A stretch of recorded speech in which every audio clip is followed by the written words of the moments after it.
Good morning to one and all. Myself Jaideep Trivedi, your Sanskrit teacher. दोस्तों, संस्कृत के अंतर्गत आज हम बात करेंगे हमारे गद्य नंबर 15 के बारे में, जिसका नाम है जय पराजयो वा। और ये जो संदर्भ है महाभारत में से लिया गया है, क्योंकि महाभारत पर आधारित अर्जुन का जो कैरेक्टर है उसकी यहाँ एक कल्पना करके ये स्टोरी बनाई गई है। तो आइए सबसे पहले हम बात करते हैं इसकी इंट्रोडक्शन की, जो कि इस प्रकार है। The consequences of war are always very furious.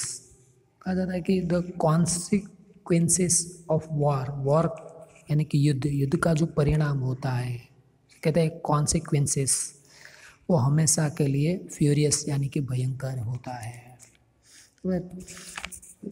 आगे कहते हैं कि even then man constantly goes on fighting, फिर भी मनुष्य कॉन्स्टेंटली फाइट करता रहता है। In modern image different chemical weapons are use in war, कि आज का जो ये मॉडर्न युग है, ये मॉडर्न ज़माने में जब वॉर होता है तो उसमें केमिकल्स, वेपन्स, इन सारी चीज़ों का यूज़ किया जाता है। तो कहते हैं कि which have become very harmful, ये जो है वह बहुत ही भयंकर है, बहुत ही विनाशकारक भी है। The subject matter of the present lesson in its description, तो इसका जो सब्जेक्ट है वह यहाँ डिस्क्राइब किया गया है। दोस्तों, आगे बात करते हैं दूसरे पैराग्राफ की प्रस्तावना में। जो दूसरा पैराग्राफ है इन्हें देखिए। In olden days battles were fight and large number of people were killed in it, कि प्राचीन काल में, द एंशंट टाइम में जब युद्ध होता था तो उन युद्ध में कई सारे लोगों का विनाश भी होता था। तो कि as a result many ladies and children use to become helpless, उनके कारण कई सारी जो लेडीज़ होते थे और कई सारे जो चिल्ड्रन होते थे वह भी कहते कि हेल्पलेस बन जाते थे। But natural elements like earth, water, air, sky etcetera were not damage, कि कई सारे जो बच्चे होते थे, कई सारी जो स्त्रियां होती थी, तो लेडीज़ और जो चिल्ड्रन होते थे वह हेल्पलेस बनते थे। मगर जो कुदरत के बनाए हुए कुदरती तत्व है, जो नेचुरल एलिमेंट्स है, जैसे कि हम कहें कि अर्थ यानी कि पृथ्वी, वाटर, एयर एंड स्काई, वो डैमेज नहीं होते थे, वह वैसे के वैसे ही रहते थे। They had been pure as earlier, वो पहले की तरह ही शुद्ध के शुद्ध ही रहते थे।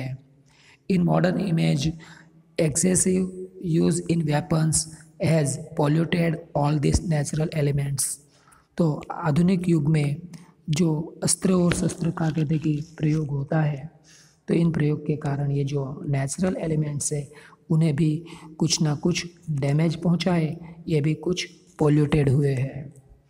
Many people becomes the victim of incurable disease because of polluted water and air, and though they do not participate actively in war, even then they have to die.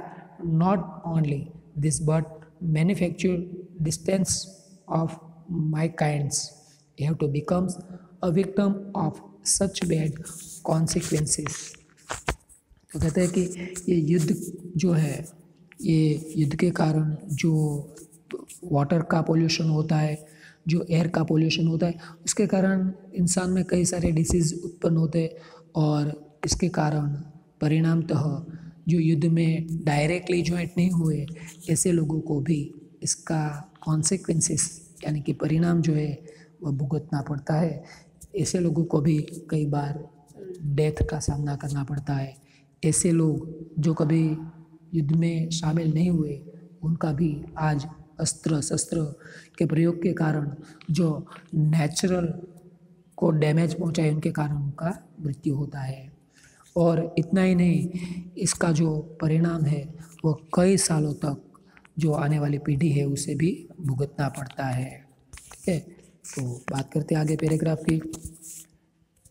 in a war result in such bad consequences whichever party becomes victorious, it remains a question whether it is a victory or defeat.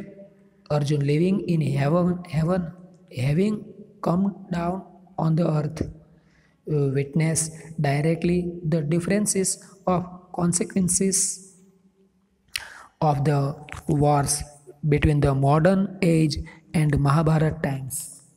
तो यहाँ दोस्तों युद्ध का जो परिणाम है, उस युद्ध का परिणाम जो भी आए, चाहे उसमें कहते हैं कि कोई भी विजय प्राप्त कर ले और किसी का भी पराजय हो जाए, मगर महाभारत का जो टाइम है तो उस टाइम पे भी युद्ध हुआ था। तो कहते हैं कि युद्ध में जिसका भी विजय हो वो विजय नहीं होता, बल्कि वो पराजय ही होता है। इस बात को यहाँ समझाने के लिए महाभारत काल का जो एक पात्र है अर्जुन, वो अर्जुन की यहाँ पर एक इमेज हमारे सामने उत्पन्न की गई है। तो कहते हैं कि Mahabharata times by the imaging the heavenly character getting down on the earth, the attention has been drawn towards the bad result of the war prevalent at the present time. The plot of this lesson has been thought to educate the feeling of living away from the war by understanding the miseries which the innocent beings have to suffer a result of war. यहाँ दोस्तों महाभारत का जो अर्जुन का character है उन्हें image करके हमारे सामने प्रस्तुत किया गया है। और कहते हैं कि अर्जुन जब अर्थ पर उतर आता है तो वो एक युद्ध को देखता है और युद्ध के जो परिणाम है उसकी ओर उसे आकर्षित किया जाता है। तब उसके मन में जो एक दुख का पहाड़ सा जैसे टूट पड़ता है, उसको जो दुख पहुंचता है और उसकी जो फीलिंग्स है वो फीलिंग्स जैसे कि डैमेज होती है।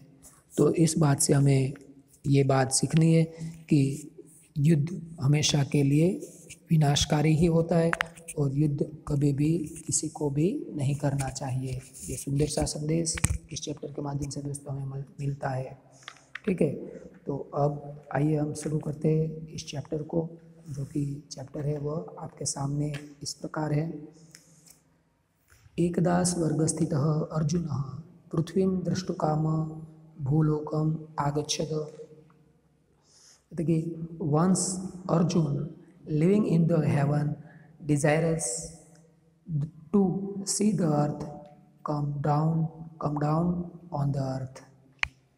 कि एक बार जो स्वर्ग में रहने वाला जो अर्जुन है वह अर्थ यानी कि पृथ्वी को देखने के लिए पृथ्वीलोक पर आता है।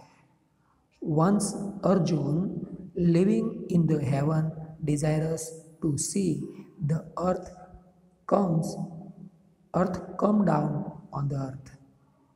ठीक है, प्राप्त भूलोक सह महानतम जय घोषम श्रुतवान।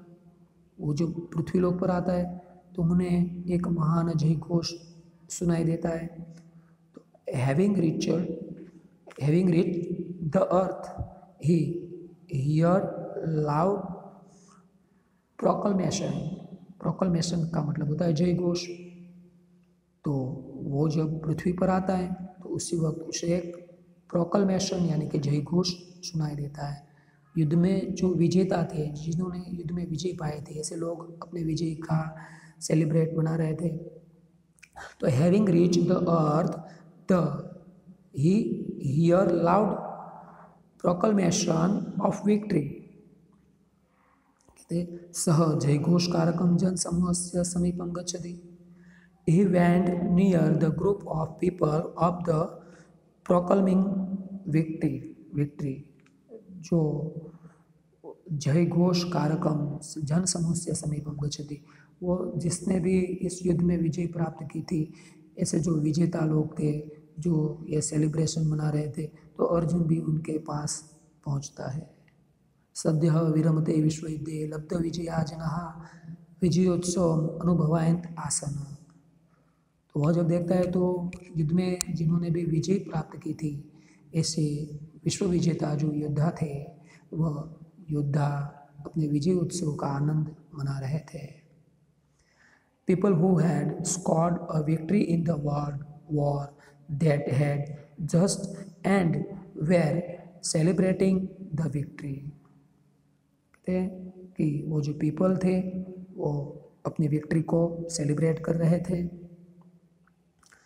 कहते तान दृष्ट्वा अर्जुनो अपि पुरातनं महाभारत विजयं तदान्तिनान् जनान् प्राप्त विजयान् जनान् च स्मरति। Having seen them, Arjun also remembered the victory in the ancient Mahabharat war। उन्हें देखता है तो अर्जुन को भी एंशियंट टाइम में महाभारत का जो वॉर हुआ था वो वॉर को वो याद कर लेता है, उन्हें अचानक से याद आ जाता है।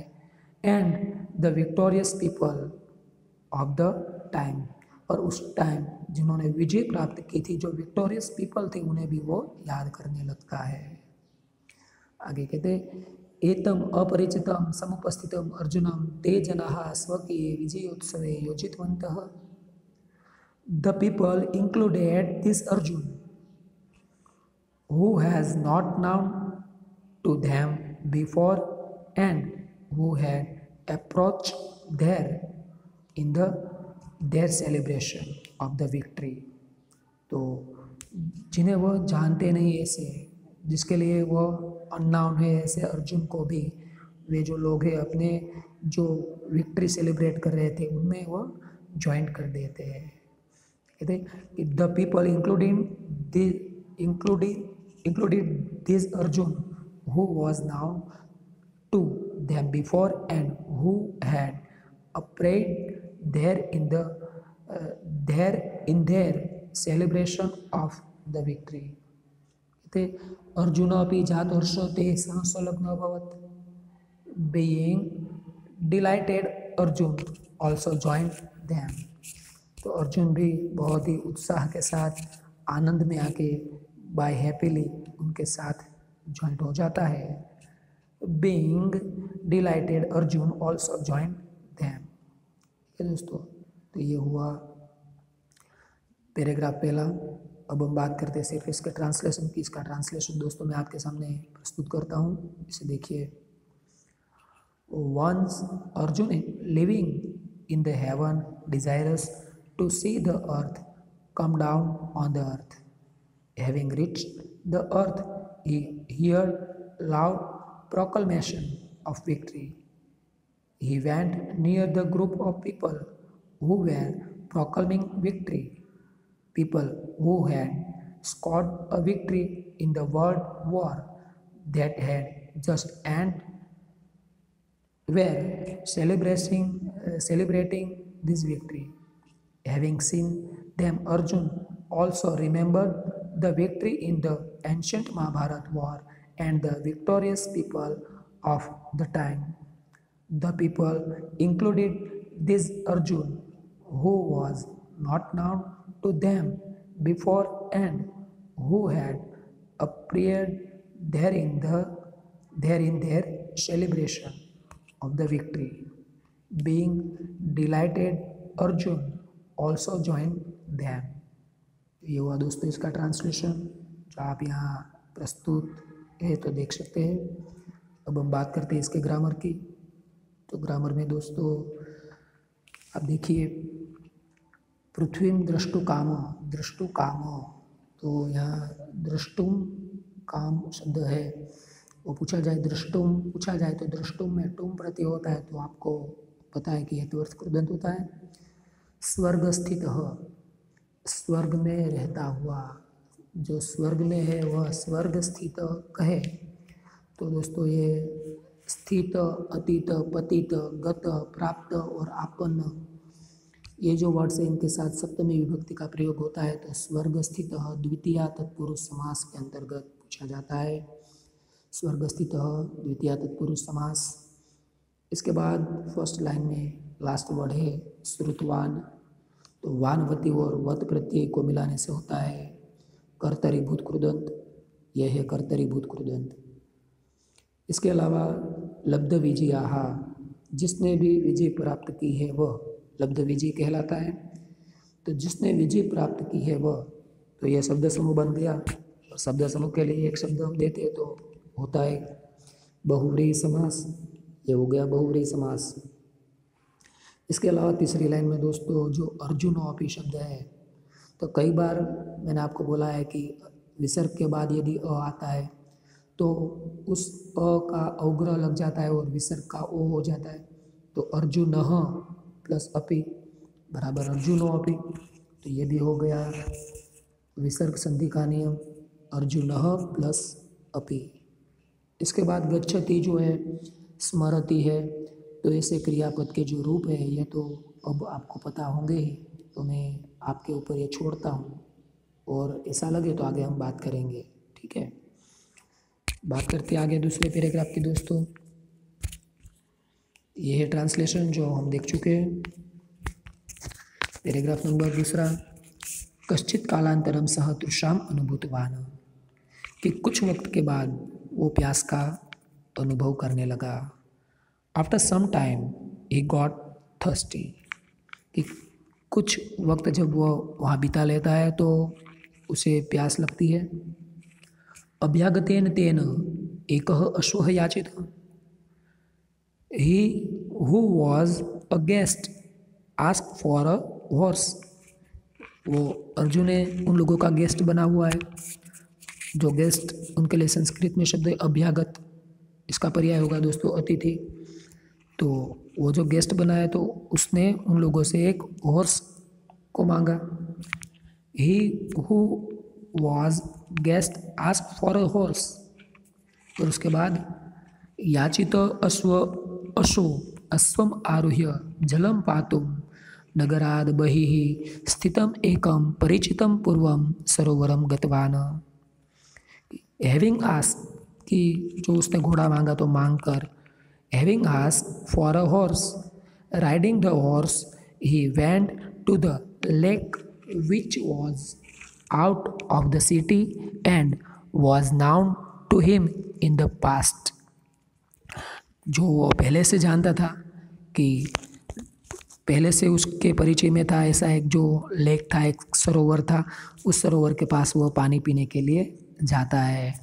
कहते हैं कि हिम इन द पास्ट, कि पहले से वो जानता था कि यहाँ पर एक ऐसा तालाब या सरोवर है, तो ऐसे सरोवर के पास वो पानी पीने के लिए जाता है। फिर से दोस्तों ये लाइन देखिए, having ask for a horse, riding the horse he went to the lake which was out of the city and was known to him in the past। ठीक है, और आगे कहते तत्र यदा स जलपानाय उद्यतः भवति तदा कस्यचित् पुरुषस्य ध्वनिं श्रुतवान्। when he was about to drink water there, और भवति तदा कस्यचित् पुरुषस्य ध्वनिं श्रुतवान्, he heard a certain man voice। तब और अचानक ही सर्टनली वो किसी एक पुरुष का आवाज़ सुनता है। क्या कहते कि महाशय सागरम इदम जलम। तो एक जो मैन की आवाज़ उसे सुनाई देती है, वो उन्हें कहता है gentleman this water is poisonous. ये जो वाटर है ये तो पॉइजन के साथ का है, इसमें तो पॉइजन मिल गया है। दिस वाटर इज पॉइजनस अधुना अपेयमस्ति, now it is not suitable for drinking. अभी ये पीने के लायक नहीं है, पीने के योग्य नहीं है। अर्जुनः साश्चर्यः तम अदृष्टं पुरुषं पृच्छति। Being surprised Arjun asked the man. Arjun एक सरप्राइज के साथ उसे पूछता है कथम इदानीं सागरम जलम whom he had not seen before। क्या अभी ये पीने के योग्य नहीं है। उन्हें कहता है how is this water poisonous, क्या इसमें जहर मिला हुआ है। कि अर्जुन ने पहले तो कभी ऐसे पुरुष को देखा नहीं था, तो इसलिए कहा गया कि उसे जब अर्जुन देखता है तो वह सरप्राइज हो जाता है। Being surprise Arjun ask the man whom he did not seen before, कि क्या अभी ये पीने के योग्य नहीं है। How is the water is poison, क्या इसमें जहर मिला हुआ है। प्रकृति निर्मिताः सरोवराः तु सर्वदैव पेयजलाः एव भवन्ति।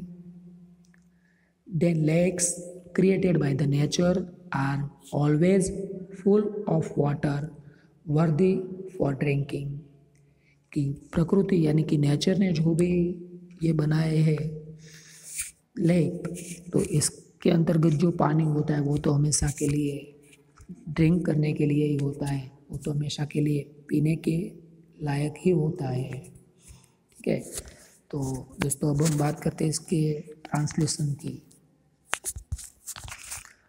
After some time, he got thirsty. He who was guest asked for a horse. Having asked for a horse, riding the horse, he went to the lake, which was out of the city and was known to him in the past. When he was about to drink water there, he heard a certain man's voice. Gentlemen, this water is poisonous. Now it is not suitable for drinking. Being surprised, Arjun asked the man, whom he did not see before, How how is this water poisonous? The lake created by the nature are always full of water worthy for drinking. ये हुआ दोस्तों इसका translation. अब इसके grammar की बारी।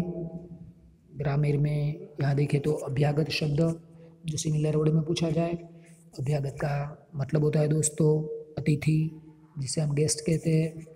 ठीक है, इसके अलावा जो देखिए पहली लाइन में अंतिम वर्ड है पातुम, तो जैसा मैंने पहले बोला कि द्रष्टुम या गंतुम हेतुअर्थ होता है, तो ये भी हो गया हेतुअर्थ कृदंत।